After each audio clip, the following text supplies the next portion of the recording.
Hello everybody, welcome back to another edition of the Weather Live Weekly Outlook. Today focusing on that severe risk, specifically across the middle Mississippi River Valley, lower Ohio, and Tennessee River Valleys, where we have a moderate risk. It's been a busy severe weather week. We started the week off with a high risk across portions of the southern plains. We were very fortunate that that one did not produce more strong tornadoes, but that risk does continue. We've got a lot of the ingredients that are still there, including very rich what we call boundary layer moisture, high dew points, lots of heating, and then some really good wind energy associated with this current trough. I want to first start you off with the severe weather reports from yesterday's. We take a look back before we look forward.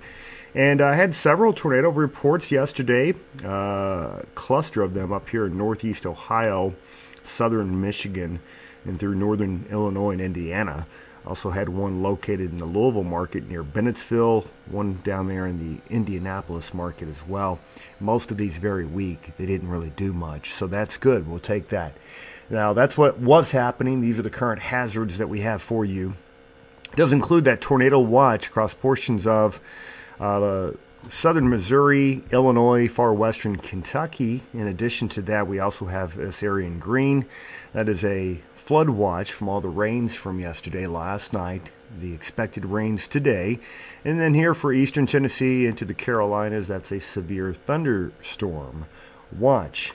All right, we'll get you started with the satellite perspective showing you thunderstorms are already redeveloping. Two clusters of storms, one associated with that severe thunderstorm watch into the Carolinas. The second one, the new activity forming across portions of the middle Mississippi River Valley. There have been some tornado warnings with this stuff already today. So just know that we've got lots of rough weather coming. As mentioned, there is a moderate risk of severe weather for today. And I'm hoping to have my radar unit up at some point during this broadcast to show you exactly where that moderate risk is located. And in the meantime, let's come on over to our other radar unit. We'll call this Radar Omega.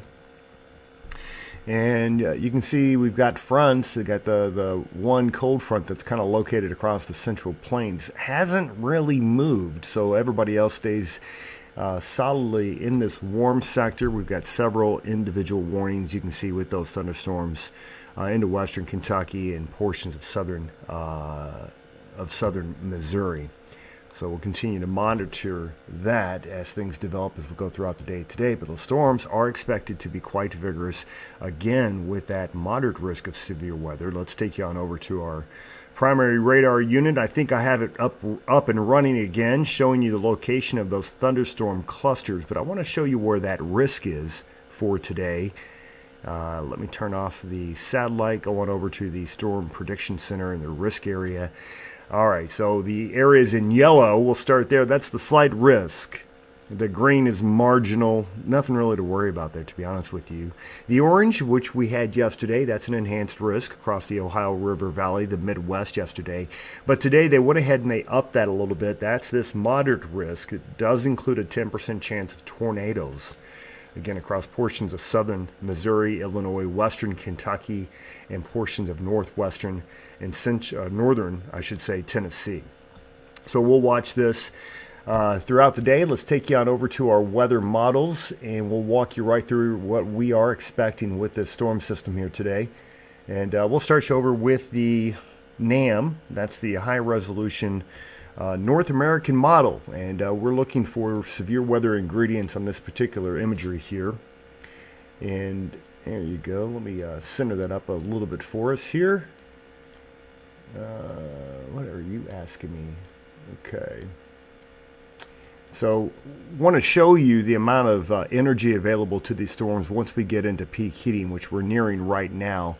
You can see we have tremendous CAPE values, not quite as what we had on Monday, but still a ton of CAPE, 4,000 units of CAPE, going to be pretty common to the south of those thunderstorms, and that's where the greatest risk will be. We've got quite a bit of wind energy as well. I'm taking a look at the bulk shear, and a lot of wind energy aloft to move these thunderstorms. And at the lowest levels as well, we still have, again, good turning in the atmosphere, and that's going to lead to lots of supercell thunderstorms. That's what we're looking at here, supercell composites. as they're going all the way up to, well, almost pegging the scale there for this afternoon.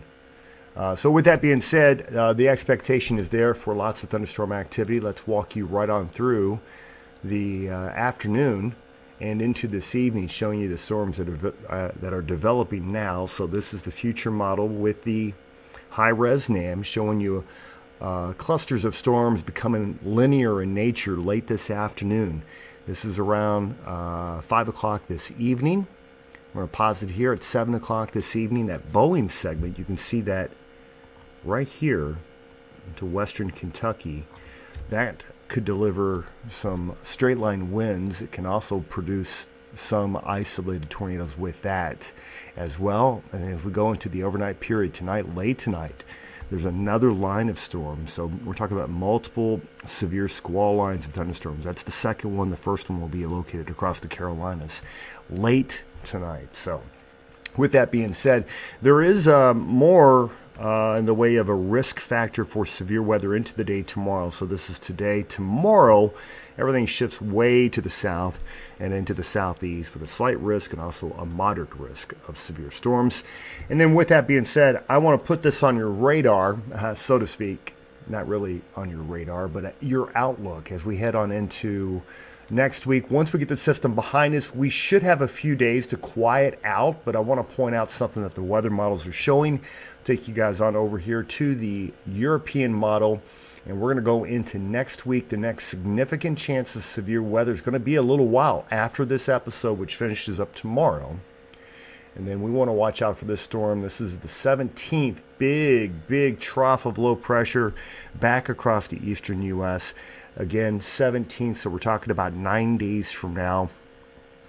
But this will be worth watching. That is Friday the 17th, as this big upper trough digs into the central and eastern United States with that risk of additional severe weather.